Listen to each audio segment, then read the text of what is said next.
গতরাতে ঢাকা বিশ্ববিদ্যালয়ে ছাত্রদল ও ছাত্র শিবিরের মধ্যে উত্তেজনার পর ক্যাম্পাসের পরিস্থিতি এখন কিছুটা স্বাভাবিক। ছুটির দিনে ক্যাম্পাসে শিক্ষার্থীদের উপস্থিতিও কম। এদিকে ঘটনা তদন্তে পৃথক দুটি কমিটি গঠন করেছে ঢাকা বিশ্ববিদ্যালয় কর্তৃপক্ষ। সামাজিক যোগাযোগ মাধ্যমে আপত্তিকর পোস্টের ঘটনা তদন্তে ৩ সদস্যের কমিটি গঠন করেছে বিশ্ববিদ্যালয় কর্তৃপক্ষ। সলিমুল্লাহ মুসলিম হলের এক শিক্ষার্থীকে ২৪ ঘন্টার মধ্যে লিখিত ব্যাখ্যাও দিতে বলা হয়েছে। গঠিত কমিটিকে ৪৮ ঘন্টার মধ্যে প্রতিবেদন জমা দিতে হবে।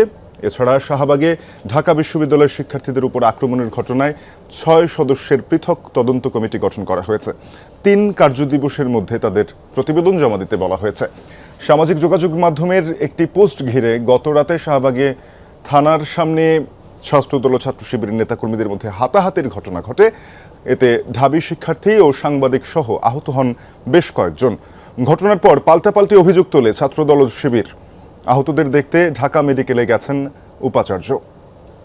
ঢাকা বিশ্ববিদ্যালয়ের সর্বশেষ পরিস্থিতি জানবো। ক্যাম্পাস এলাকায় রয়েছেন সহকর্মী রিয়াজ রায়হান। রিয়াজ, জানাবেন পরিস্থিতি এখন কেমন? কমিটি কাজ শুরু করেছে কিনা? শাফিন, আপনি নিজেও গতকালকে সংবাদটি কভার করেছিলেন এবং দেখেছেন যেই পরিমাণ উত্তেজনা ছিল সেটি একদম ছিটে ফোটাও আজকে নেই। এই যে শাহবাগ থানা, যেটির মধ্যেই মূলত হাতাহাতির ঘটনা ঘটেছিল ডাকসু কার্জন নেতার সঙ্গে ছাত্রদলের নেতাকর্মীদের, সেই ঘটনার পর যে কমিটি গঠন করা হয়েছে সেই কমিটি ইতিমধ্যে কাজ শুরু করে দিয়েছে বলে বিশ্ববিদ্যালয় কর্তৃপক্ষ জানিয়েছে। যদিও আনুষ্ঠানিকভাবে এখন পর্যন্ত গণমাধ্যমের সঙ্গে তারা কেউ কথা বলেননি। আমরা চেষ্টা করেছিলাম বেশ কয়েকজনের সঙ্গে কথা বলতে, কাউকে আসলে সেভাবে পাওয়া যায়নি।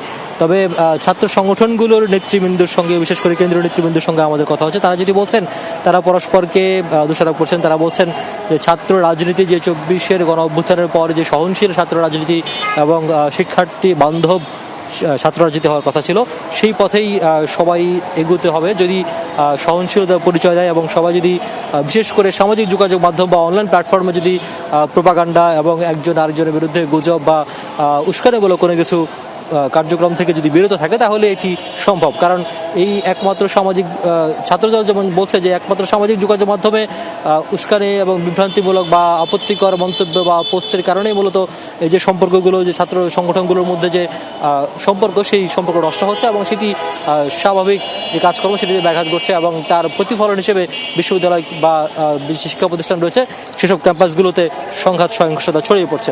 সুতরাং এটি যদি বন্ধ করতে হয় তাহলে দুই পক্ষকে এগিয়ে আসতে হবে এবং দুই পক্ষে বলছেন যে এখনও আলোচনার সুযোগ রয়েছে। জাতীয় রাজনীতিতে যেমন সরকার প্রধানরা বিরোধী দল একসঙ্গে কাজ করতে চায়, পাশাপাশি শিক্ষার্থী বান্ধব ক্যাম্পাস গড়ে তোলার জন্য ছাত্র সংগঠনগুলো একসাথে কাজ করতে রাজি, যদি পরস্পরকে ছাড় দিয়ে আলোচনায় বসে। তারপর রিয়াজ, আপনাকে ধন্যবাদ।